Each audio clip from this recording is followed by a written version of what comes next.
पंचतंत्र की हिंदी कहानियों में आपका स्वागत है। अकबर और बीरबल। आज का शीर्षक कवि और धनवान आदमी।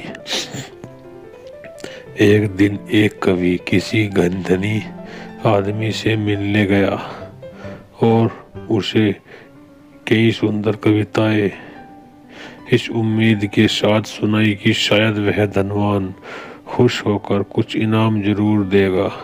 लेकिन वह धनवान भी महाकंजूस था। बोला, तुम्हारी कविताएं सुनकर दिल खुश हो गया।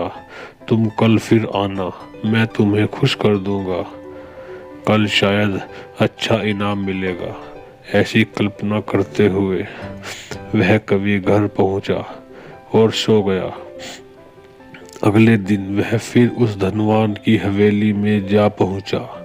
धनवान बोला, सुनो कवि महाशय, जैसी तुमने मुझे अपनी कविताएं सुनाकर खुश किया था, उसी तरह मैं भी तुमको बुलाकर खुश हूँ। तुमने मुझे कल कुछ भी नहीं दिया, इसीलिए मैं भी कुछ नहीं दे रहा। हिसाब बराबर हो गया। कवि बेहद निराश हो गया। उसने अपनी सारी आप बीती एक मित्र को कह सुनाई और उस मित्र ने बीरबल को बता दिया। सुनकर बीरबल बोला, अब जैसे मैं कहता हूँ वैसे करो। तुम उस धनवान से मित्रता करके उसे खाने पर अपने घर बुलाओ। हाँ, अपने कवि मित्र को भी बुलाना मत भूलना।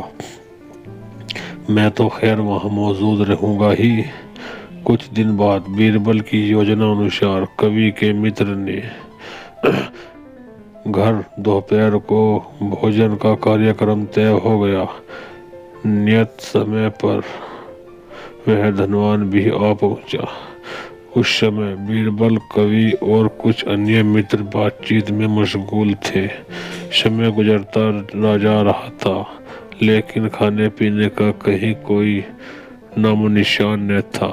वे लोग अपनी ही तरह बातचीत में व्यस्त थे। धनवान की बेचैनी बढ़ती जा रही थी। जब उससे रहा न गया तो बोल ही पड़ा, भोजन का समय तो कब आ चुका है। क्या हम यहाँ खाने पर नहीं आए हैं? खाना? कैसा खाना? बीरबल ने पूछा। धनवान को अब गुस्सा आ गया। क्या मतलब है तुम्हारा? क्या तुमने मुझे यहाँ खाने पर नहीं बुलाया है? खाने का कोई निमंत्रण नहीं था। यह तो आपको खुश करने के लिए खाने पर आने को कहा था, जवाब बीरबल ने दिया। धनवान का पारा 7वें आसमान पर चढ़ गया। क्रोधित स्वर में बोला, यह सब क्या है? इस तरह किसी इज्जतदार आदमी की बेइज्जती करना ठीक है क्या? तुमने मुझसे धोखा किया है।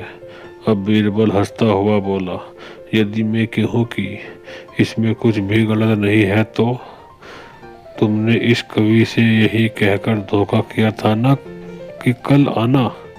सो मैंने भी कुछ ऐसा ही किया। तुम जैसे लोगों के साथ ऐसे ही व्यवहार होना चाहिए। धनवान को अब अपनी गलती का आभास हुआ और उसने कवि को अच्छा इनाम देकर वहां से विदा लिया।